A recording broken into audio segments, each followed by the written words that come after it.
কেমন আছেন? আশা করি সবাই অনেক ভালো আছেন। আলহামদুলিল্লাহ আমরাও আপনাদের সবার দোয়া এবং আল্লাহর অশেষ রহমতে ভালোই আছি। শুরু করছি নতুন দিনে নতুন আরো একটি ব্লগ। তবে এটা আসলে দিনের ব্লগ না, সম্পূর্ণ ব্লগটাই আজকে থাকছে রাতের কাজ দিয়ে সাজানো। আশা করি আপনাদের ভালোই লাগবে। আর ভালো লাগলে প্লিজ আমার ভিডিওটা আপনারা স্কিপ না করে একটি লাইক দিয়ে সম্পূর্ণ ভিডিওটি দেখবেন আর কমেন্টসের মাধ্যমে আপনাদের মূল্যবান মতামতটি জানিয়ে যাবেন। তাহলে চলেন শুরু করা যাক আজকের ব্লগটি।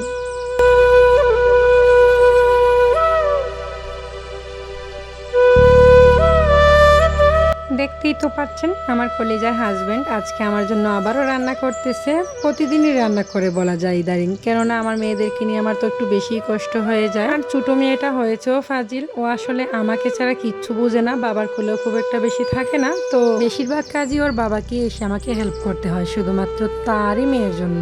তো যাই হোক, এখানে আসলে তাসনিমের বাবা আমার জন্য একটা ভর্তা বানাচ্ছিল, আর ভর্তাটা কিন্তু অসম্ভব মজার হয়েছে একদম, মানে কি বলবো, যেমন জাল তেমন টেস্ট। আর দেখতেই পাচ্ছেন ভর্তাটার লুকিং জাস্ট ওয়াও, তাই না? আমার কাছে কিন্তু অনেক ভালো লাগতেছিল, তবে ঝালটাও হয়েছিল অনেক বেশি, আর আমার ঝালটা অনেক ভালো লাগে খেতে, আমি ঝাল প্রেমী মানুষ। তাসনিমের বাবাও ঝাল খায়, তবে আমারটা একটু বেশি বলা যেতে পারে।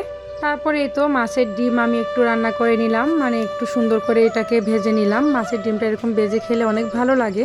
আর তাছাড়া আজকের এই সবকটা কাজ কিন্তু ছিল সব রাতের বেলা, কেননা রাত্রের বেলা আমি আমার মেয়েদেরকে ঘুম পাড়িয়ে তারপর এই কাজগুলো করতেছিলাম। আর এই যে আপনাদের ভাইয়াকে দেখলেন ভর্তা বানাচ্ছে, তখন আমার মেয়ে জেগেছিল।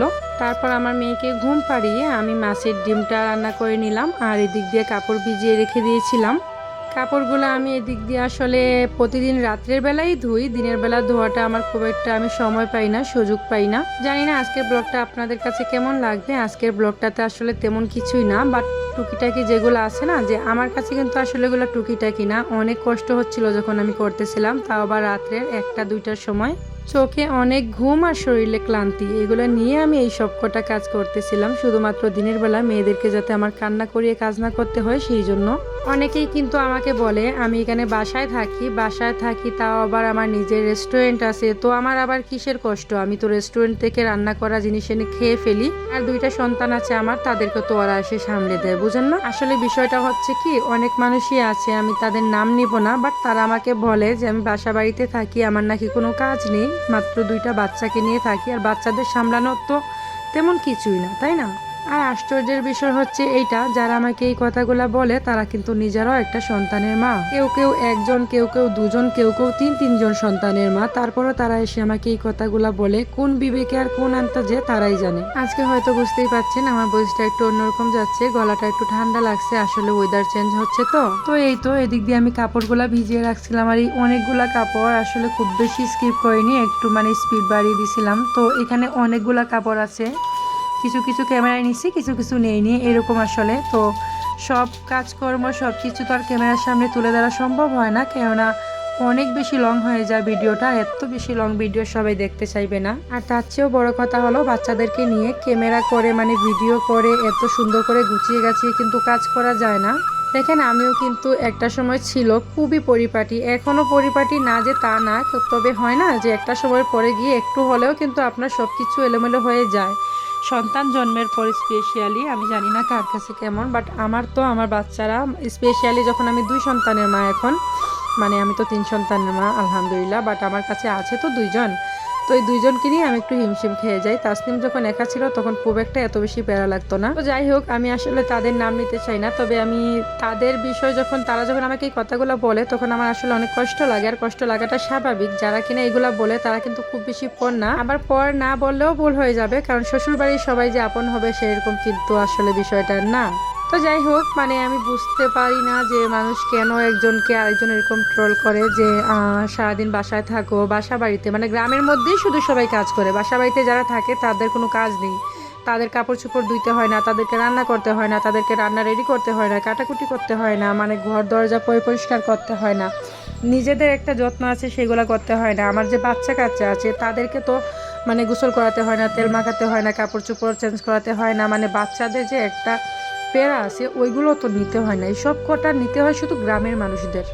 তো যাই হোক, এখানে আসলে আমি কাপড়গুলো খুব ভালো করে কেচে নিলাম, সব কটা আসলে অনেক ভালো করে কেচে নেওয়ার পরও সব কিছু আসলে ক্যামেরার সামনে তুলে ধরা সম্ভব হয়ে ওঠে না, কিছু স্কিপ করছি, কিছু ক্যামেরার সামনে তুলে ধরছি। তো এখানে আমি অনেকবার, যতক্ষণ একদম স্বচ্ছ পানি বের হচ্ছিল ততক্ষণ পর্যন্ত আমি কাপড়গুলো ধুয়ে নিছিলাম। আর এটাও যদি আমি বারবার মানে যতবার আমি এইখানে কাপড় পানিগুলো চেঞ্জ করছি, কাপড়গুলো ধুচ্ছি, সব কিছু যদি আমি ক্লিপে নিতে চাই তাহলে ভিডিওটা তো আর বড় হয়ে যাবে, বুঝতেই পাচ্ছেন। আর বিশ্বাস করবেন না, এই কাজগুলো আমি করছিলাম তখন মানে কাপড়গুলো যখন আমি ধুই তখন কিন্তু রাত্রের প্রায় 2টার উপরে বাজে, ঠিক আছে। তো তখন আমি ভাত রান্না বসাইয়া তারপর এখানে এসে আমি কাপড়গুলো ধুচ্ছিলাম, কেননা সেহরির সময় হয়ে যাচ্ছে, কিছুক্ষণ পরে উঠে আবার সেহরি খেতে হবে। তো তার চেয়ে ভালো হয় এখন যেহেতু আমার অলরেডি বেজে গেছে 2টা, আমি ততক্ষণে ভাতটা বসিয়ে দিই। তো ভাতটা বসিয়ে তারপর এদিক দিয়ে এসে আমি কাপড়গুলো খেঁচে নিচ্ছিলাম, কেননা সকালবেলা আমি বাচ্চাদেরকে নিয়ে কাপড় দিতে পারি না।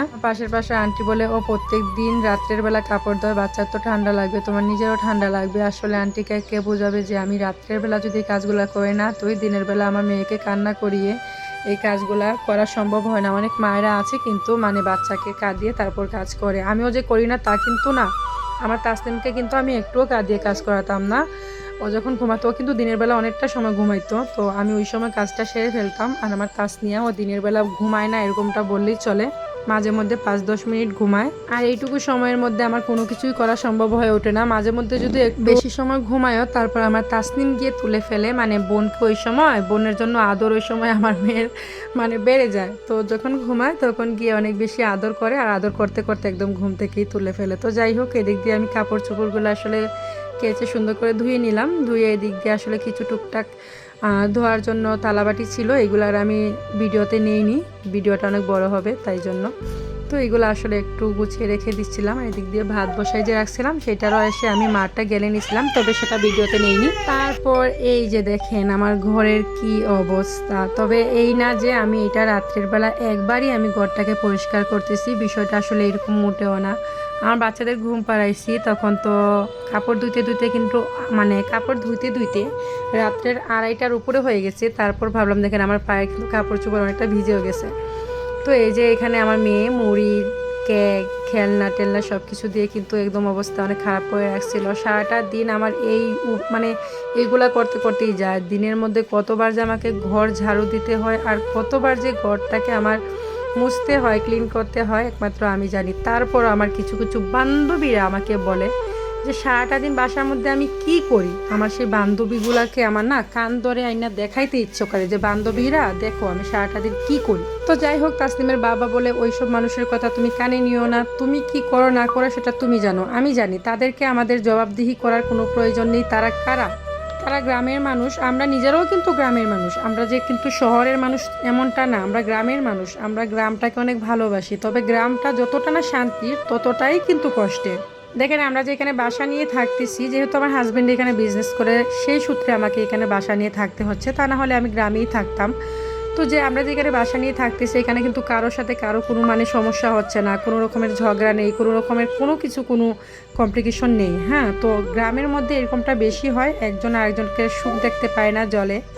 সত্যি কথা, শুনতে খারাপ দেখা গেল এটাই বাস্তব। জলে একজনের ঘরে ভালো মন্দ রান্না করা হচ্ছে, প্রতিদিন কেন ওর ঘরে ভালো মন্দ রান্না করা হবে আমার ঘরে হচ্ছে না, এটাতেও তাদের সমস্যা হয়ে যায়।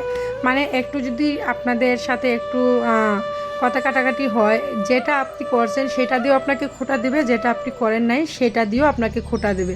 তো এইসব ছোটো লোক মানুষকে নিয়ে আর কি বলবো। তো যাই হোক, সিমের বাবা আমাকে বলে যারা তোমাকে এটা বলে যে তুমি সারাদিন বাসায় কী করো তাদেরকে তোমার ব্যাখ্যা দেওয়ার কোনো প্রয়োজন নেই, কারণ তারা কারা? তারা আমাদের লাইফে কোনো অ্যাডজাস্টই করে না। আমরা আমাদের লাইফে ভালো আছি, শান্তিতে আছি, ওরা যদি এটা দেখে ওরা যদি জ্বলে তাহলে ওদেরকে জ্বলতে দাও। তো এইসব বিষয়ে আসলে তুমি খুব একটা মন খারাপ করো না, মাথা কামিও না, আমি তো আছি তোমার পাশে, আমি তো আর তোমাকে বলতেছি না, আমি তো আর তোমাকে ভুল বুঝতেছি না। তো এই যে একটা কথা না, এটাই কিন্তু সব কিছু ভুলিয়ে দেয়, মানে এই কথাটার মধ্যেই সব শান্তি লুকিয়ে থাকে। তো যাই হোক, এরকম একজন হাজব্যান্ড পাইছি, এটা আমি আল্লাহর কাছে লাখো কোটি শুকরিয়া। তো এদিক দিয়ে আবার আমার সব কটা কাজ, আমি কথা বলতে বলতে কিন্তু দেখেন আমি সব কটা কাজ কিন্তু একদম সেরে ফেললাম। সব কাজ সেরে এদিক দিয়ে আমার মেয়েরা ঘুমাচ্ছে। আর মশার কত বড় সাহস, আমার মেয়েদেরকে দেখেন এতগুলা রক্ত খাইছে। আমার বাচ্চারা কিন্তু মানে মশার কামড়ের মধ্যে ঘুমাইতে পারে না। তো যখন আমার কানের মধ্যে মশা কিন্তু আবার এসে গানকে শোনাচ্ছে, দেখো বান্ধবী আমি কিন্তু তোমার মেয়েদেরকে খাইছি, তো আমাকে তুমি মারবা না। তো আমাকে এসে সে গান গেয়ে বলতেছে আর আমি তাকে ছেড়ে দেবো, এটা কোনো হয়? তাই তাদের 14 গোষ্ঠীর নাম বলিয়ে দিলাম। তো যাই হোক, কথা বলতে বলতে ভিডিও শেষ পর্যায়ে চলে আসছে। আমার রাজকন্যারা ঘুমাচ্ছে, তখন প্রায় 3টা বাজে। তো এই সময় ক্লিপটা নেওয়া। সবাই ভালো থাকবেন, সুস্থ থাকবেন, আমার পরিবারের জন্য দোয়া করবেন। আসসালামু আলাইকুম।